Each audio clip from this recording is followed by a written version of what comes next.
अफजाल अंसारी का विवादित बयान, साधु संतों में आक्रोश। रामपुर में कलेक्ट्रेट परिसर पहुंचे शिव शक्ति सेवा सेना, डीएम कार्यालय के बाहर दिया धरना। हमीरपुर में 2 साल की बच्ची के साथ दुष्कर्म, पड़ोसी ने किया बच्ची से दुष्कर्म। कानपुर देहात में अग्निशमन अधिकारी ने किया बड़ा खुलासा, 90% फैक्ट्रियां बिना फायर एनओसी के चल रही। नमस्कार, स्वागत है आपका आज की खबर में। मैं हूं आपके साथ महिमा शर्मा। बढ़ते उत्तर प्रदेश की बड़ी खबरों की ओर। समाजवादी पार्टी के सांसद अफजाल अंसारी के एक बयान से देश भर के साधु संतों में आक्रोश है। बता दें कि अंसारी ने गांजे को कानूनी वैधता देने की बात कही और इसे भगवान शिव का प्रसाद बताया है। इस बयान के बाद काशी के साधु संतों ने तीखी प्रतिक्रिया दी है। बता दें कि अखिल भारतीय संत समिति के राष्ट्रीय महासचिव स्वामी जितेंद्रानंद सरस्वती ने कहा कि अफजाल अंसारी नेतागिरी खूब करे, लेकिन साधु संतों के बारे में बोलते समय अपनी हद पार न करे। प्रतिपक्ष श्री राहुल गांधी के द्वारा श्री राम जन्मभूमि को लेकर के उद्घाटन समारोह प्राण प्रतिष्ठा को लेकर के दिया गया बयान बेहद आपत्तिजनक, निंदनीय और गैर जिम्मेदाराना है। राहुल जी, फुर्सत हो तो अपने अज्ञानता से ऊपर उठ करके देश भर से सनातन हिंदू धर्म के 159 संप्रदायों की, मूलतः 128 संप्रदाय और उनके मध्य के 159 संप्रदाय, जिसमें से 59 तो सिर्फ आदिवासी वनवासी ऐसे बंधु श्री राम जन्मभूमि पर उनके धर्माचार्य पधारे थे। समाज का कोई ऐसा तबका नहीं था। और जो कलाकार आए थे ना, वो भगवान श्री राम को अपनी स्तुति सुनाने के लिए आए थे, डांस और नाचने के लिए नहीं आए थे। और रही बात मजदूरों से मिलने का, तो मजदूर ही नहीं, डोम राजा तक को निमंत्रण था राम जन्मभूमि पर, और मजदूरों से प्रधानमंत्री अलग से मिले। काशी विश्वनाथ धाम कॉरिडोर के उद्घाटन पर भी मजदूरों के साथ ही भोजन किया था प्रधानमंत्री ने। इसलिए अपने इस अज्ञानता का परिचय उन धूर्त लोगों के बीच ही देते। रामपुर कलेक्टर परिसर पहुंचे शिव शक्ति सेवा सेना ने कचहरी परिसर में जिलाधिकारी कार्यालय के बाहर धरना प्रदर्शन किया। इस दौरान भक्तों ने अपनी मांगों को लेकर भजन कीर्तन किया और कलेक्टर परिसर डीएम कार्यालय के बाहर बैठकर अपनी मांगे रखी। इस दौरान उन्होंने मदरसे को हटाने के लिए डीएम के नाम ज्ञापन एसडीएम को सौंपा है और चेतावनी दी है कि जब तक हमारी मांगे पूरी नहीं हुई तब तक हमारा धरना प्रदर्शन जारी रहेगा। मंदिर की जमीन पर कब्जा करके उस पर एक मदरसा बना लिया है। मंदिर मेले में 7.5 बीघा जमीन पर भी अवैध कब्जा है। हिंदू समुदाय कब तक खामोश बैठेगा? ये जालिम हर मंदिर को मस्जिद बनाना चाहते हैं। इनकी ये कोशिश रामपुर में राष्ट्रीय शिव शक्ति सेना कभी भी होने नहीं देगी।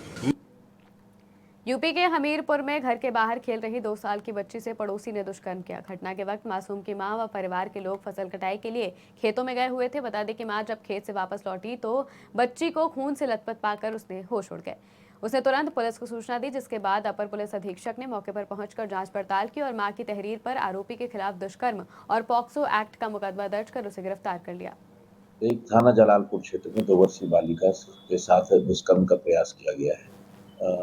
पुलिस ने तत्काल संज्ञान में लेकर सुसंगत धाराओं में मुकदमा पंजीकृत कर लिया है। आरोपी को गिरफ्तार करके जेल न्यायिक हिरासत में भेज दिया गया है। अग्रिम विधि। कानपुर देहात की एक फैक्ट्री में भीषण आग के बाद मुख्य अग्निशमन अधिकारी ने खुलासा किया है कि 90% फैक्ट्रियां बिना फायर एनओसी के चल रही हैं। आरपी पॉलीपैक फैक्ट्री में 6 मजदूरों की मौत के बाद विभाग ने मानक विहीन फैक्ट्रियों को नोटिस जारी किया है और 15 दिनों का समय दिया गया है। कानपुर देहात का जो औद्योगिक क्षेत्र है, मूलतः ये 3 भागों में विभक्त है। Number 1 Raipur Gajner road, number 2 Raniya एवं उसके आसपास का एरिया, नंबर 3 जैनपुर और जैनपुर से लगा हुआ ग्रोथ सेंटर जैनपुर का, इन एरिया में विभक्त है। कानपुर देहात में जो भी उद्योग लगे हैं वो बीआईसी के थ्रू हैं, जो रनिया में है। बीआईसी के आसपास छोटे छोटे प्लाट हैं। यहाँ लोगों के पास न प्रोविजनल एनओसी है न फाइनल एनओसी है। जब उनको परस्यू करो तो उनकी समझ में नहीं आता है। जबकि जैसे रायपुर रोड है, रायपुर रोड में बड़ी बड़ी फैक्ट्रियाँ हैं, लेकिन वहाँ लगभग 50% लोगों के पास एनओसी है। सबसे जो दयनीय स्थिति है वो रनिया क्षेत्र, जैनपुर और रायपुर ये दोनों एरिया में एनओसी तभी ठीक ठाक दशा में है। कन्नौज में रेप कांड के आरोपी नेता नवाब सिंह यादव के भाई नीलू यादव को पॉक्सो अदालत से जमानत मिल गई है। नीलू पर पीड़िता की बुआ के बयान बदलने के लिए दबाव डालने का आरोप लगाया गया था। जांच प्रभावित करने के मामले में पुलिस ने नीलू पर इनाम घोषित किया था, जिसके बाद उसने सरेंडर कर दिया था। अब नीलू यादव को जमानत मिल गई है। वहीं नवाब समेत 3 आरोपियों के खिलाफ पुलिस ने चार्जशीट दाखिल कर दी है। 12 अगस्त 2024 को एक नाबालिग लड़की ने आरोपी नवाब सिंह द्वारा दुष्कर्म किए जाने की बात बताई थी। तत्समय मुकदमा पंजीकृत किया गया था। नवाब सिंह को जेल भेजा गया तथा अन्य 2 लोगों को भी जेल भेजा गया था। आज नवाब सिंह व उसके भाई नीलू यादव और एक महिला अभियुक्ता पूजा तोमर पे गैंगस्टर एक्ट का मुकदमा पंजीकृत किया गया है और विधिक कार्रवाई। झांसी में आज उप जिलाधिकारी अवनीश कुमार तिवारी ने प्राथमिक विद्यालयों का निरीक्षण किया। इस दौरान आज सुबह जाकर विद्यालयों के बच्चों से रूबरू हुए और बच्चों को कुछ सवाल लिखकर बताए और वहीं पर अंदर साफ सफाई और बाहर ग्राउंड में बड़ी बड़ी घास मिलने पर स्कूल के हेडमास्टर पर उप जिलाधिकारी ने नाराजगी व्यक्त की और कहा कि इस बड़ी बड़ी घास के जहरीले कीड़े भी वास कर सकते हैं, जिससे स्कूल के बच्चों को खतरा हो सकता है।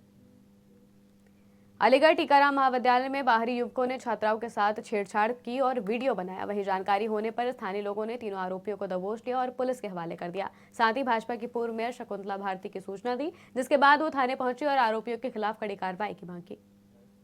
हाँ देखिए, 3 लड़के थे जो टीआर कैंपस के गैलरी में जाकर के जिस तरीके से छेड़खानी और वो ड्रेस पहन रखी थी, जिसको देख करके अच्छी खासी लड़कियां बेहोश हुई। छेड़खानी के साथ साथ वीडियो भी बना रहे थे वो, जिसमें बादशाह नाम का लड़का है, वो कह रहा है कि मेरी जान पहचान की है।